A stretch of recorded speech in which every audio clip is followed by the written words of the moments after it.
If you're someone who's planning to give MD-CAT this year, then this video is definitely for you. Okay? तो मैंने MD-CAT दिया था 2024 में. तो basically हमारी रूटीन सेम ही होती थी. हम लोग ने FSC की, उसके बाद फिर जो अकेडमीज़ है MD-CAT की प्रिपरेशन की वो स्टार्ट हो गई.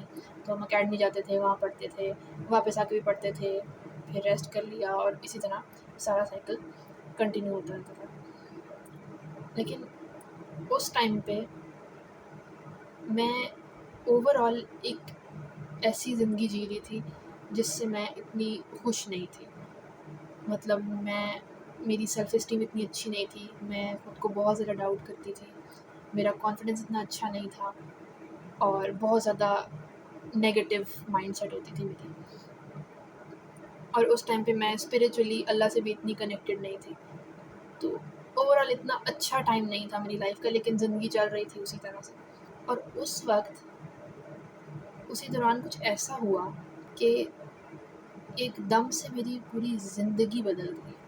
बेसिकली उस वक्त पे I lost the most important person in my life. और मेरे दादा अब्बू, the person I love the most, जो मुझे दुनिया में हर बंदे से ज़्यादा अजीज़ था, ही पास्ड अवे.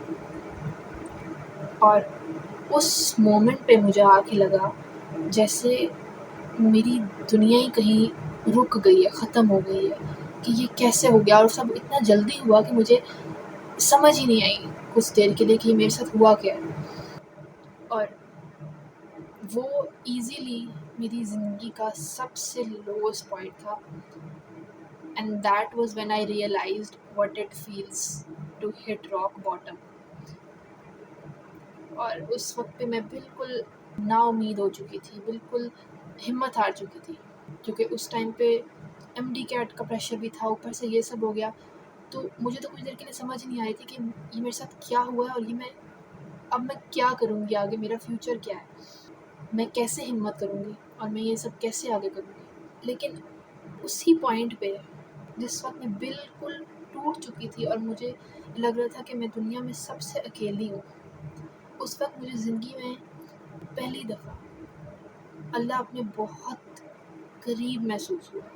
मेरे दिल में कोई ऐसा चेंज आया, मतलब मैं एक्सप्लेन भी नहीं कर सकती कि वो किस तरह हुआ, कैसे हो गया, लेकिन वो खुद ब खुद ही होना शुरू हो गया. तो खैर, अब वो सब हुआ. मेरे ऊपर ऑब्वियसली एक रिस्पॉन्सिबिलिटी थी, मैंने करना था अपने लिए और मैंने अपने दादा अब्बू के लिए करना था. तो मैंने हिम्मत की दोबारा और मैंने जान मारना शुरू की MD-CAT के लिए. मैंने अपनी पूरी कोशिश की, जो मैं कर सकती थी किया, जितना पढ़ सकती थी पढ़ा, रिविज़न, प्रैक्टिस, हर चीज़ करके देखी मैंने.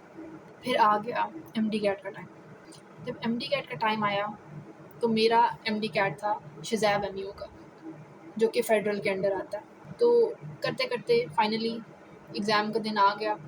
तो अल्लाह का नाम लेके मैं गई और अपनी तरफ से अच्छी उम्मीद रख के कि इंशाल्लाह बहुत अच्छा होगा.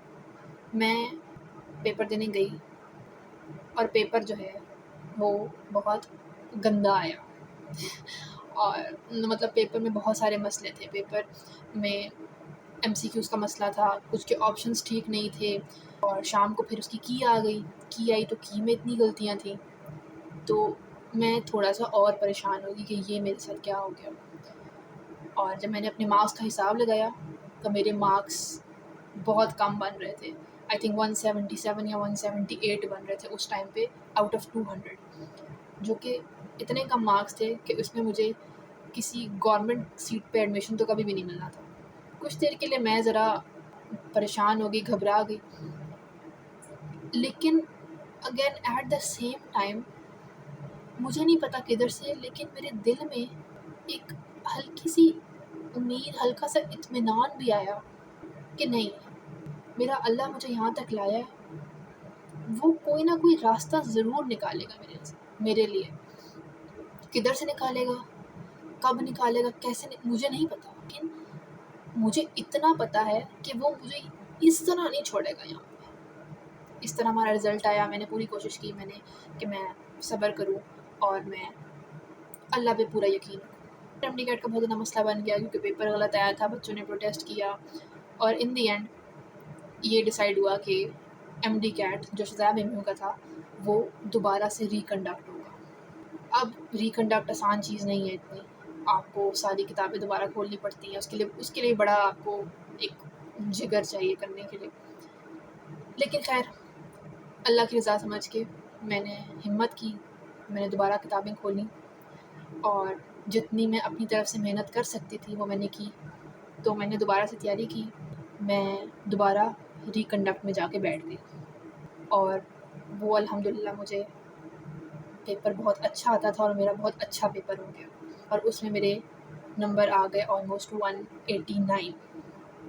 یہ تو ایک اپنی طرف سے میرے لیے تو اچھی چیز تھی ہی تھی کہ میرے نمبر اچھے ہو گئے، لیکن ایٹ دا سیم ٹائم ایک اور چیز ہو گئی میرے ساتھ کہ اس ٹائم پہ جو اسلام آباد اور پنجاب کے جو بچے ہیں نا، ان کو دونوں کو پنجاب کی سیٹس کے لیے ایلیجیبل کنسیڈر کیا جاتا تھا، لیکن اس سال انہوں نے یہ پالیسی چینج کر دی اور اسلام آباد کا ایک الگ کوٹا بنا دیا، پنجاب کا کوٹا الگ کر دیا۔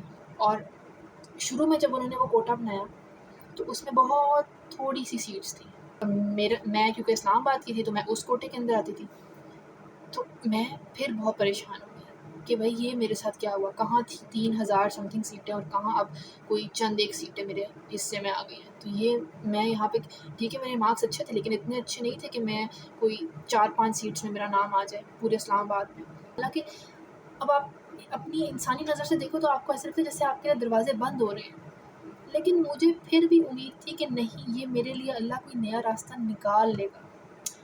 اب کیا ہوا کہ ہماری میرٹ لسٹ لگنا شروع ہوئی، تو جب پہلی میرٹ لسٹ لگی، پروویژنل میرٹ لسٹ، پنجاب کی بھی اور اسلام آباد کی بھی، تو اس میں پنجاب کا جو میرٹ تھا وہ اتنا زیادہ تھا اور اسلام آباد کا میرٹ تھا وہ انتہائی کم تھا۔ اور جب میں نے وہ میرٹ لسٹ دیکھی نا، میرے رونگٹے کھڑے ہو گئے، کیونکہ اگر میرا نام اس پنجاب کی لسٹ میں آیا ہوتا تو میرا نام کبھی بھی نہ آتا کسی گورنمنٹ کی سیٹ پہ، لیکن کیونکہ میرا کوٹا الگ ہو چکا تھا اور اس کوٹے میں پتہ نہیں کیسے اللہ کے معجزے سے میرٹ اتنا کم تھا کہ میرا آرام سے کسی اچھے کالج میں مجھے پتا تھا میرا ایڈمیشن ہو جائے۔ اس ٹائم میرے دل میں اللہ کے لیے کتنا پیار اور کتنا شکر میرے دل میں آ گیا تھا، اور اس لمحے میں مجھے ایسا لگ رہا تھا کہ جیسے اللہ نے یہ سب صرف میرے لیے کیا ہے۔ وہ کوٹا الگ ہو جانا اور جو ہے میرٹ گر جانا، یہ اللہ نے صرف اس لیے کیا تاکہ میرا کہیں ایڈمیشن ہو سکے۔ پھر میرٹ لسٹ جب اور لگنا شروع ہوئی تو میرا نام، جو 2 بہت اچھے میڈیکل کالجز ہیں گورنمنٹ کے، ان میں میرا نام آ گیا اور اسی طرح فائنلی میرا گورنمنٹ کی سیٹ پہ داخلہ ہو گیا۔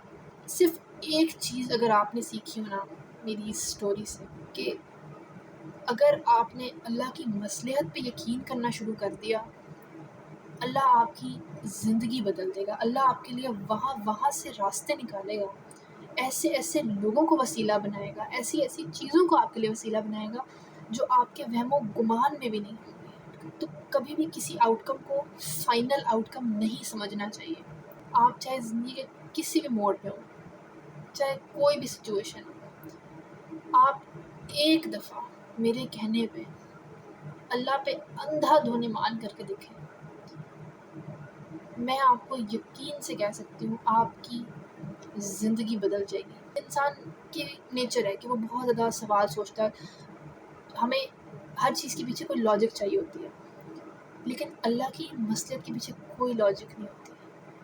اور جس دن یہ بات آپ کو سمجھ آ گئی نا، اس دن آپ سے زیادہ پرسکون انسان پوری دنیا میں کوئی نہیں۔